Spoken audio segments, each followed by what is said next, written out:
Et salut tout le monde, c'est Mixostory. Alors aujourd'hui on se retrouve donc pour la liqueur de café que j'avais dit. Même plutôt la liqueur d'espresso si je peux être plus précis.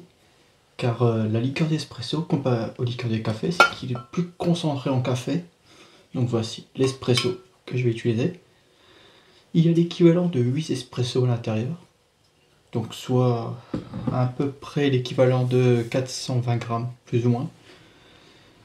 J'ai préparé à côté donc le sucre, donc j'ai 420 grammes de sucre plus une gousse de vanille que j'ai ajoutée. Donc j'ai le même volume pour volume. J'ai mis un petit peu de miel, une cuillère de miel d'acacia. Et donc dans cette bouteille, il y a donc la vodka, donc que je vais faire à base donc de vodka pour cette liqueur. Et il y a l'équivalent donc de 37 centilitres, donc soit 370 millilitres. Alors oui, j'ai fait tout le dosage à l'avance pour être tranquille. Petite astuce si vous voulez améliorer votre liqueur d'espresso, soit vous mettez donc la vodka qui apportera un goût plutôt du terroir, très fort en espresso, qui peut se marier à la perfection si vous aimez très bien le café. Vous pouvez donc y mettre aussi à la place de la vodka du rhum en bras, qui apportera donc une liqueur plutôt gourmande avec des notes de chocolat, de vanille, très légère de caramel. Vous pouvez le faire aussi avec du gin, qui apportera une note florale, très fraîche, légèrement citronnée. Ou vous pouvez donc le faire avec un whisky, qui apportera donc une note boiseuse, cognac un petit peu, vous voyez, quelque chose de très brut, et un arrière-goût fruits rouges. Vous pouvez aussi donc remplacer donc le miel par du sirop d'érable, si vous voulez, ou du sirop d'agave. Ça dépend de ce que vous aimez. Moi je vais faire que de la vodka, car je veux garder le goût brut de l'espresso. Mais si vous voulez customiser, vous pouvez utiliser donc le rhum ambré, le gin, le whisky, comme je vous ai dit, à votre choix. Donc on va commencer. Donc j'ai ma plaque à induction, la balance au cas où si je viens de peser, mais normalement j'aurai pas besoin. J'ai tout pesé à l'avance. Il risque de faire du bruit, donc je préviens tout de suite. Je vais éloigner légèrement le micro, voilà, qu'on puisse m'entendre. Bon, c'est parti. Ceci est une maryse, vous en aurez besoin pour votre liqueur, notamment pour préparer le sirop. Donc pour préparer un sirop, ça va être très simple. On va venir déjà allumer la plaque. Voilà. Donc je l'ai allumé à 120 degrés, l'eau bout à 100 degrés, donc ça va être parfait. On va venir y mettre donc nos 8 espressos.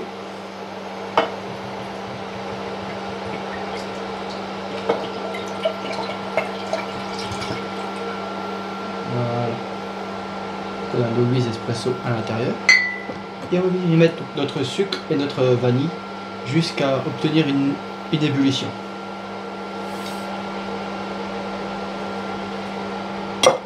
J'espère qu'on m'entend encore, ça ferait chier qu'on m'entende pas.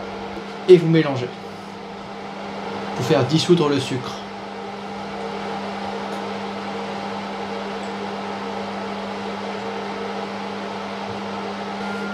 Pendant ce temps, vous prenez donc votre miel.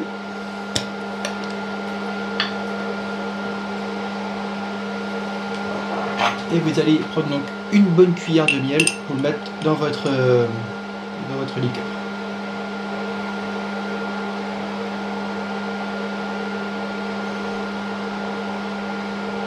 Donc là j'ai monté à 200 donc sur le maximum de ma plaque pour obtenir l'ébullition, et je le baisserai beaucoup plus bas pour le laisser chauffer lentement sans faire évaporer le liquide. Car on veut garder le liquide dans l'état qu'il est, on ne veut pas le faire disparaître. Pendant que ça chauffe, je vais vous expliquer pour l'alcool. Si vous comptez 1 litre d'alcool, vous devez y mettre entre 100 et 250 grammes de sucre, de sirop. Moi j'ai mis 35, donc je mettrai, 37, donc je mettrai un petit peu moins. Je compléterai à peu près à moitié. Donc là ça porte à ébullition. Donc je viens baisser le feu à 60, qui est le minimum de ma plaque. Et je viens l'aller tout doucement. Et il vient chauffer tout doucement, car on ne veut pas le faire évaporer comme je vous ai expliqué tout à l'heure. Donc vous prenez un filtre à café, votre entonnoir, venez y mettre donc votre filtre à café et là on laisse lentement reposer. Donc le sucre s'est évaporé.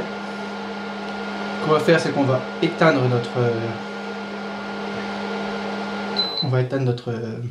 notre planche et on va le laisser refroidir durant à peu près 30 minutes.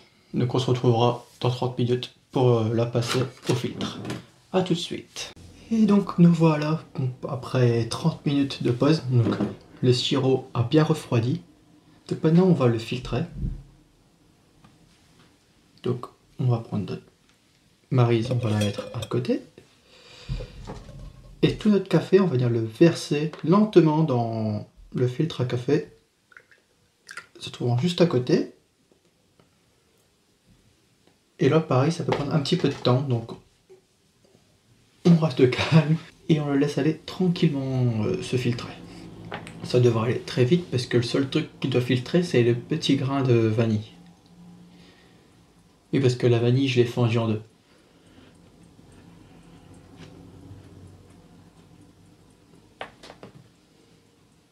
Voilà.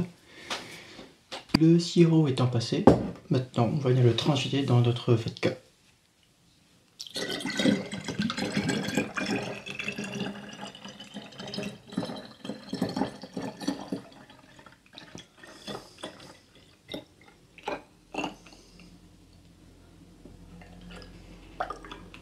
Voilà.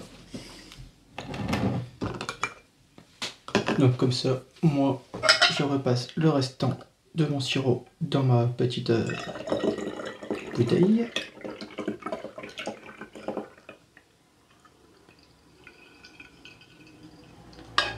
Voilà. Comme ça, j'ai le sirop de café et on a notre liqueur de café. Et elle est prête à l'usage directement. Et donc voilà, comme ça, vous avez donc la liqueur de café qui est faite. Elle est prête à l'usage tout de suite. Donc tout dépend de l'alcool que vous allez mettre. Une fois que c'est bien filtré, il n'y a plus aucun résidu. Vous pouvez l'utiliser tout de suite. Et là, vous avez un sirop de café réalisé. Vous pouvez utiliser dans vos cocktails sans alcool aussi, parce qu'il ne contient aucun alcool. Donc si vous voulez faire un espresso martini sans alcool, vous pouvez. Maintenant, vous remplacez juste la vodka par une vodka sans alcool, qui existe aussi dans les caves. Donc voilà, maintenant, je vous remercie d'avoir suivi la vidéo. N'oubliez pas que l'abus d'alcool est dangereux pour la santé et qu'il faut consommer cela avec modération. C'était Mix Story. Bye, à demain pour une petite vidéo bonus que je vous réserve. Salut!